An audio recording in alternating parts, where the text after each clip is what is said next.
Satyabama Institute of Science and Technology, Chennai and Sriperumbudur. Chennai metro rail சேவைக்கான 2ஆம் கட்ட பணிகள் திட்டமிடப்பட்ட காலத்தை விட ஓராண்டு தாமதமாகும் என தெரியவந்துள்ளது.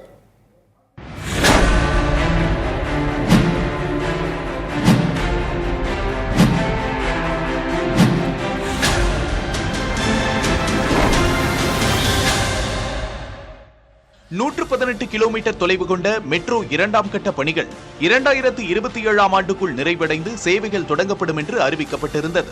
ஆனால் 2028ஆம் ஆண்டு இறுதி வாக்கிலேயே இப்பணிகள் நிறைவடையும் என தற்போது தெரியவந்துள்ளது. மேலும் இந்த திட்டப்பணிகளுக்கு 63,246 கோடி ரூபாய் செலவாகும் என மதிப்பீடு செய்யப்பட்டிருந்த நிலையில் தற்போது கூடுதலாக 1,500 கோடி ரூபாய் செலவாகும் என கணிக்கப்பட்டுள்ளது. மத்திய அரசு தரப்பில் ஒதுக்கப்பட வேண்டிய நிதி கடந்த ஆண்டுதான் வந்து சேர்ந்தது என்பதால் முதற்கட்ட பணிகளில் தொய்வு ஏற்பட்டது. மேலும் மெட்ரோ பணிகளுக்கான வருடாந்திர ஒதுக்கீட்டை பல்வேறு காரணங்களால் மாநில அரசும் குறைத்துக் கொண்டது. தற்போது மத்திய அரசின் நிதி கைக்கெட்டிய போதும் சில சவால்கள் காத்திருக்கின்றன.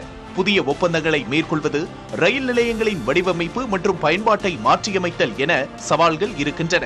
இதேபோல ஜப்பானைச் சேர்ந்த சர்வதேச கூட்டுறவு முகமையின் கடன் நிதி உதவியுடன் மேற்கொள்ளப்பட்ட ஒப்பந்த பணிகளிலும் தாமதம் ஏற்பட்டது.